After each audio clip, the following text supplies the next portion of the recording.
Next பயிற்சி 8.3ல 4ஆம் some பார்க்க போறோம். ஒரு நாணயம் 3 முறை சுண்டப்படுகிறது. 2 அடுத்தடுத்த பூக்கள் கிடைப்பதற்கான நிகழ்தகவு என்ன? ஒரு நாணயம் 3 முறை சுண்டப்படுகிறதுனா ஃபர்ஸ்ட் அதுக்கான கூறுவழி என்னங்கிறது எழுதுவோம். அதுக்கப்புறம் அதோட நிகழ்ச்சி என்ன கேட்காங்க அப்படிங்கிறத எழுதலாம். 3 முறை சுண்டப்படும் போது கிடைக்கக்கூடிய கூறுவழியை எஸ்ன்னு குறிப்போம். எஸ்ங்கிறது என்ன? ஃபர்ஸ்ட் 3 பூவா இருக்கலாம், முதது மட்டும் 3 தலையா இருக்கலாம். முதது மட்டும் தலையை வச்சுக்கோங்க, மீதி 2 பூவா மாற்றுங்க. அடுத்து எப்படி கூறுவெளி எழுதுன்னு நல்லா கவனிங்க. 3ஐயும் தலையா மாற்றுதேன், அதுக்கடுத்து முதது மட்டும் தலை, மீதி 2 பூ. அடுத்தது என்ன செய்தேன் அப்படின்னா 2வது உள்ளது மட்டும் தலையா மாற்றுதேன். அடுத்தது என்ன செய்தேன் அப்படின்னா 3வது உள்ளது மட்டும் தலையா மாற்றுதேன்.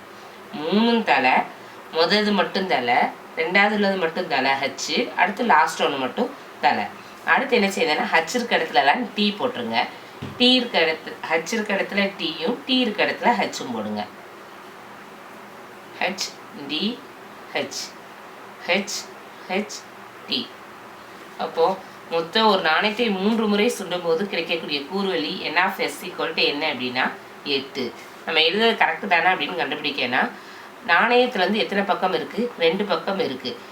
2ன் அடுக்கில் ஒரு நாணயம் அப்படின்னா 2ன் அடுக்கில் 1 போட்டிங்கன்னா எத்தனை கூறுவழி வரும் அப்படின்னா 2. இதே 2 நாணயத்தை 2 தடவை சுண்டுதோம் அப்படின்னா 2ன் அடுக்கு 2, 2 2 4.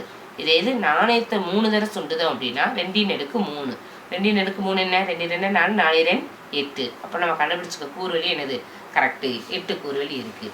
இப்போ கொஸ்டினில் ஏங்க நிகழ்ச்சி என்ன கேட்டிருக்காங்க அப்படின்னா 2 அடுத்தடுத்த பூக்கள், 2லையுமே அடுத்தடுத்து என்ன இருக்கணும்? பூக்கள் கிடைப்பதற்கான நிகழ்தகவு என்ன அப்படின்னு இருக்காங்க.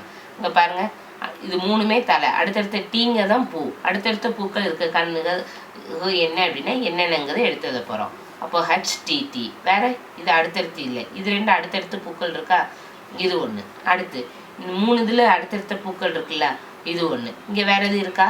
இல்லை. அப்போ எத்தனை பூக்கள் இருக்குன்னு பாருங்கள். அடுத்தடுத்த பூக்கள் HTT, TTH, அடுத்து TTT.